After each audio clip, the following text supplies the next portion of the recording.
महाकाळ प्रलयाचे रहस्य परमशांतीच्या दिशेने एक अद्भुत प्रवास. श्रोते हो, या ऑडिओमध्ये हा भाग आपण आत्मज्ञान, सृष्टी रचना, प्रलय आणि महापरिवर्तन यांचा अत्यंत गूढ पण स्पष्ट अर्थ पाहणार आहोत. परमशांती मोटिवेशन अँड मेडिटेशन प्रवचनाचा सविस्तर अर्थ. आत्मजागृतीचा संदेश. साक्षी दिदी म्हणतात, आज संपूर्ण सृष्टी परिवर्तनाच्या उंबरठ्यावर उभी आहे. मानव जातीला भौतिक सुख मिळाले असले तरी अंतःकरणातील शांती मात्र हरवलेली आहे. ही अस्वस्थता हाच संकेत देते की नवीन युग उदयास येत आहे. बापूजींच्या गूढ ज्ञानानुसार जगाचा विनाश होत नाही, तर सृष्टीचे नूतनीकरण, रिन्युअल होत असते. प्रत्येक कल्प, युग व सृष्टीचे एक ऊर्जा चक्र असते.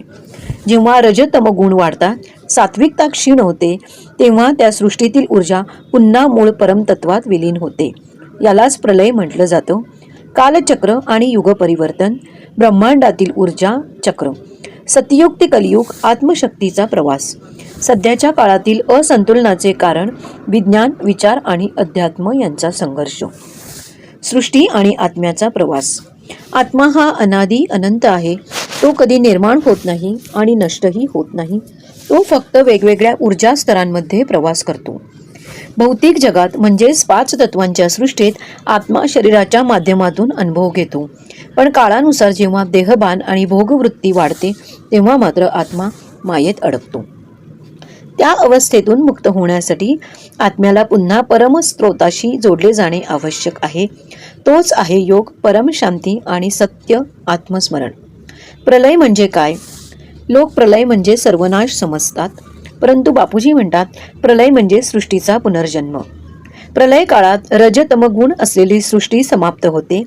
5 तत्वांचे रूपांतरण होऊन ती 3 परम तत्वामध्ये परावर्तित होते, जसे प्रकाश, शक्ती आणि शांती. या अवस्थेत सर्व आत्मे आपल्या मूळ ऊर्जा स्थानात परत जातात आणि तिथूनच नवीन सृष्टीचा आरंभ होतो. वर्तमान काळ हा महापरिवर्तनाचा काळ आहे.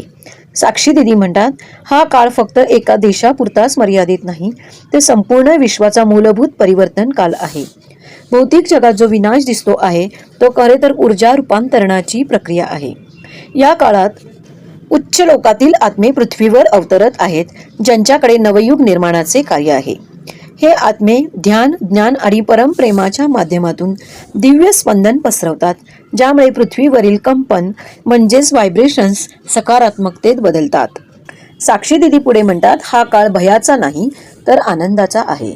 आता प्रत्येक आत्म्याने आपले खरे स्वरूप ओळखून परमशांतीच्या मार्गावर चालावे. बापूजींनी सांगितलेले परमज्ञान हे धर्म, जात, पंथ यांच्या पलीकडचे आहे. ते सर्व आत्म्यांसाठी, सर्व जगासाठी आणि सर्व लोकांसाठी आहे. आत्मजागृतीचा मार्ग. ध्यान म्हणजे काय? परमस्मरण आणि आत्मानुभवाची प्रक्रिया. अहंकार, लोभ, भय यापासून मुक्त होण्याचे उपाय. बापूजींच्या शिकवणीनुसार परमशांती साधना पद्धती. शेवटी निष्कर्ष असा येतो की प्रलय म्हणजे अंत नव्हे तर आरंभ आहे. विनाश म्हणजे आत्मोन्नतीचा, उत्क्रांतीचा नवा टप्पा आहे. परमशांती म्हणजेच आत्म्याची खरी ओळख आणि सर्वोच्च परमेश्वराशी एकत्व. परमशांती. समस्त सृष्टीतील हे समस्त दिव्य आत्म्यांनो, परमशांतीचे ज्ञान आत्मसात करून आत्मस्वरूपात स्थित होऊन स्वकल्याण करून जन्ममृत्यूच्या दुष्ट चक्रातून बाहेर पडावे. बेहदचा धन्यवाद.